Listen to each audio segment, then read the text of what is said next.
Of it all, untouchable, a new animal. This is how legends are made.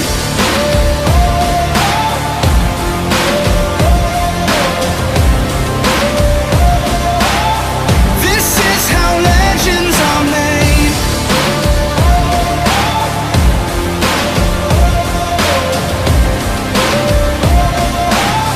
This is how legends are made.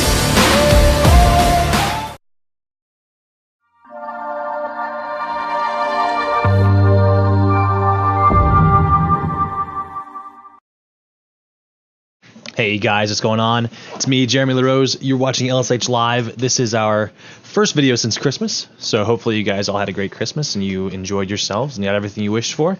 If what you wished for was to get your horse more broke, that's what we're here for. So, in this video, we're going to be going over Enzo. So if you guys remember Enzo from the summer, he is our 2-year-old Southern Thing baby. He's owned by Lindsay Waringa of Holland, Michigan. And we started him last year, but he went home for the summer and got to grow up a little bit, got to be turned out, be a horse for a little while. We just got him back in training, so this is the trying to get him back in shape and trying to get him refreshed on everything that we're doing. So the big thing for us when we get our horses, we get our 2-year-olds going around, is they've got to stay between our hands and our feet. So I know you've heard me say that a ton, but it's about really breaking it down. So if my horse will stay between my hands, so I've got my 2 lanes and my reins, if they'll stay between the reins, then I should be able to use my feet to position his body.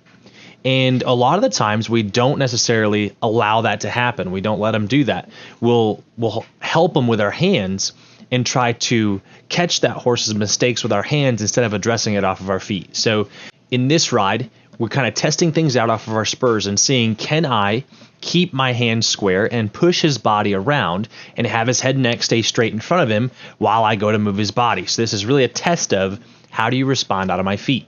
Because when we start teaching our horse how to move out of our feet, we're going to push their body around, but we're going to offset our hands and offset our reins to kind of help our foot out.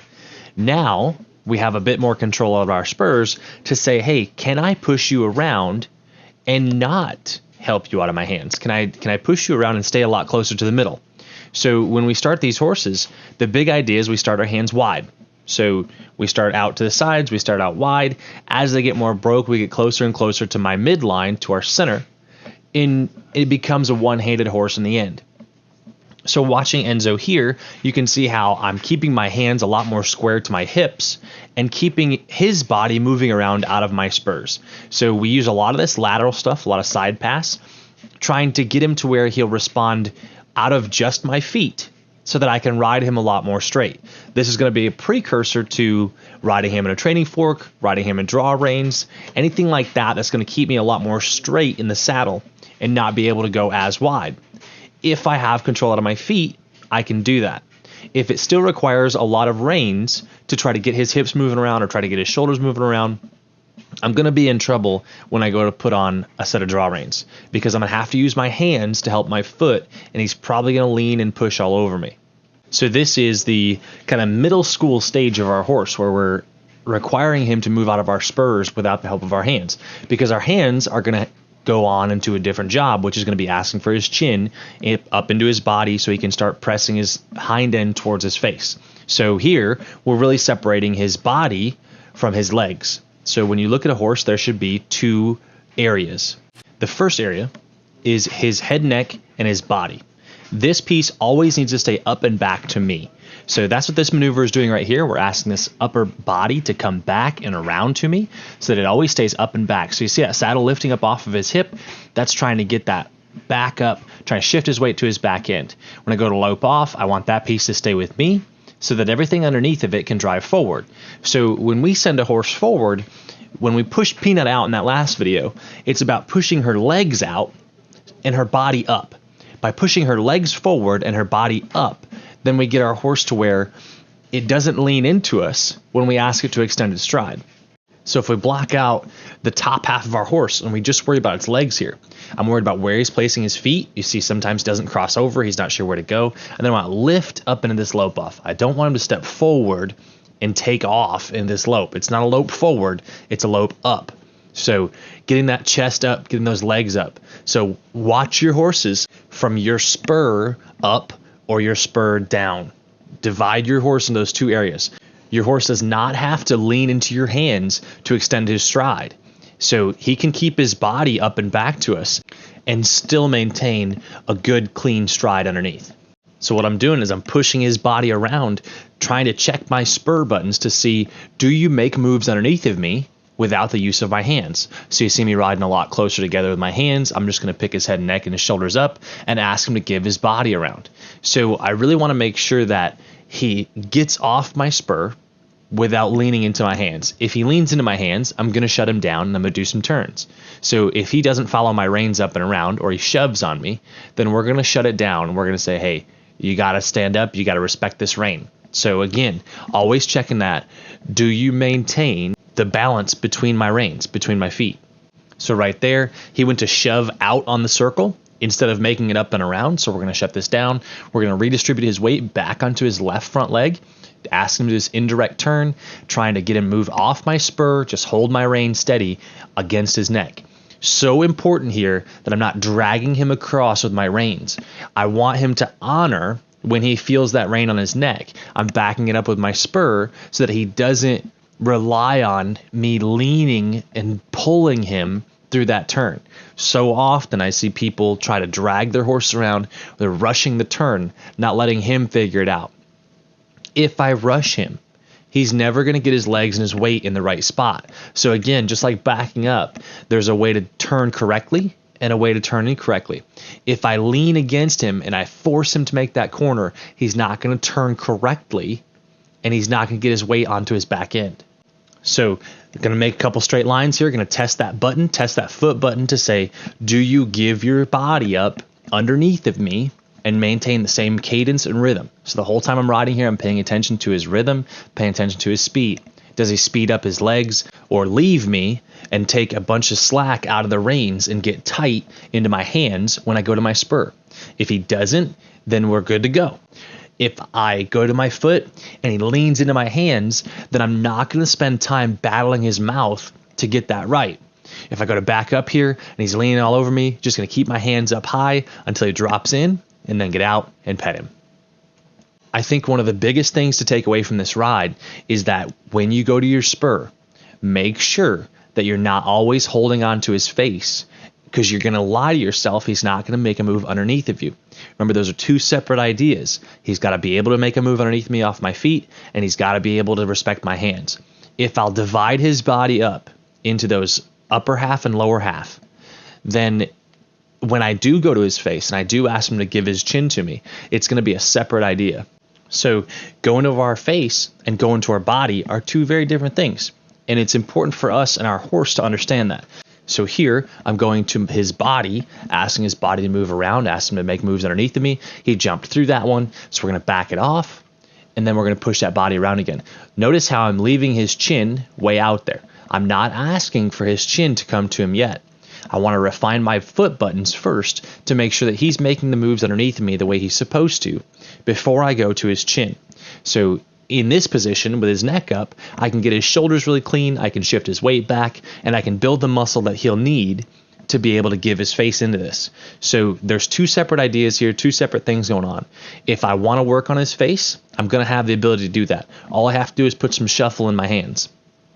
If I want to work on his body, though, I've got to make sure I go to my feet and I'm not crossing over his neckline here, just laying that rein against his neck, letting him figure out where to put his feet. He's obviously not very good at that yet. He's not sure where to put his feet, but that's okay. We're just taking him and pushing him around, letting him figure it out in his own time. He's going to have to do several thousand more of these to be good at them. So I've got to get my time in here, push his body around, and then start gradually bringing his chin into this. When I put his chin on his chest through that lope off, it's going to be much, much harder.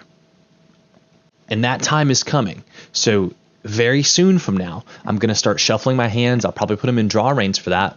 Once I have my foot buttons working the way I want them to, put them in draw reins and ask him to stay in a position, in a frame with his head and neck. That's going to be a very different type of maneuver. So when I ask his body to move around and I capture his face up, I can't use my hands to help my foot. So he's got to be really good off my spur, because my hand's going to be doing something different. So if he's not confident and sure what he's supposed to do off my foot, there's no way I'm going to be able to tighten his chin to his chest and ask him to make moves. He's just going to jump through his lope offs. He's just going to panic through it. And I don't want him to freak out. I want to just add the pieces gradually. One of the things that has been the cornerstone of my program has been the idea of building blocks. So for me, as a general rule, I don't want to introduce more than one new thing at a time. So when we're working with our horses, we teach them how to lunge first, and then we add a saddle. And then once they know how to lunge with a saddle, we'll add a bridle. Once they know how to lunge with a saddle and a bridle, we'll add a strap. Once they know how to lunge with all that, we'll add tires. And we kind of use each piece as a stepping stone to get to our next piece. So I don't want to go to his face and his legs at the same time here because it's giving me too much to work on. So you see now, if I go to shuffle my hand, he's really not sure what to do, and he's going to just chop his legs all up and fall apart. So we're going to reset him. We're going to stand on his shoulders back up. And we're going to say, hey, get your weight back here. You see he gets a little stuck right there in this turnaround. When he gets freed up and he gets his weight back onto his back end, then we'll start again. So it's going to be a process of just test this rein against his neck really lightly.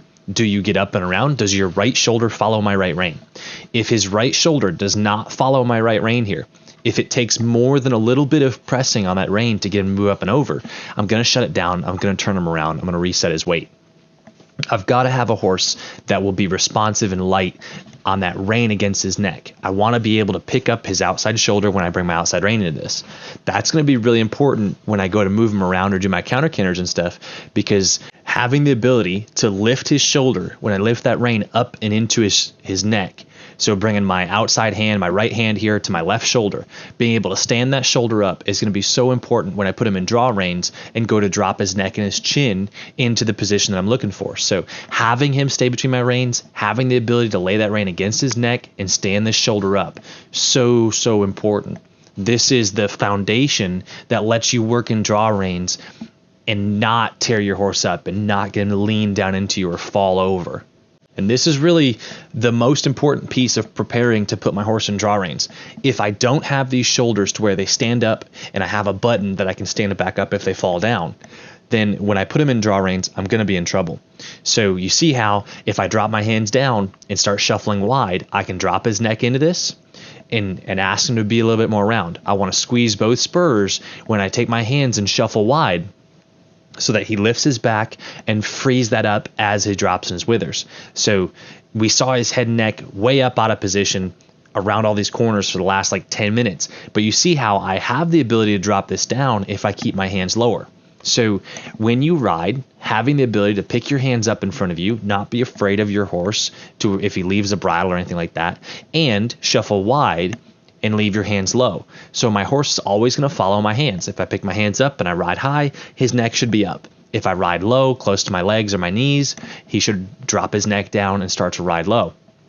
So when we go to put him in draw reins and I've got my hands low and wide and I'm shuffling his neck down, asking his belly to lift up, all of these pieces are going to come together. So get your horse to where he'll stand his shoulders up. You have a button that you can press that rein into his neck, and then you can start working low and wide like this. These are the steps that we go through in order to get ready to ride in draw reins. Now, Enzo's been riding around in draws for the last like 2 weeks since we took this video anyway. So I want to show you guys what that looks like, and we'll start going over our foot buttons without his face. So that's a whole different deal entirely. That's it for today's video, guys. Thank you so much for tuning in, being a part of this deal. It's been a busy time here with the holidays and everything, so I apologize that we didn't get these videos out on time.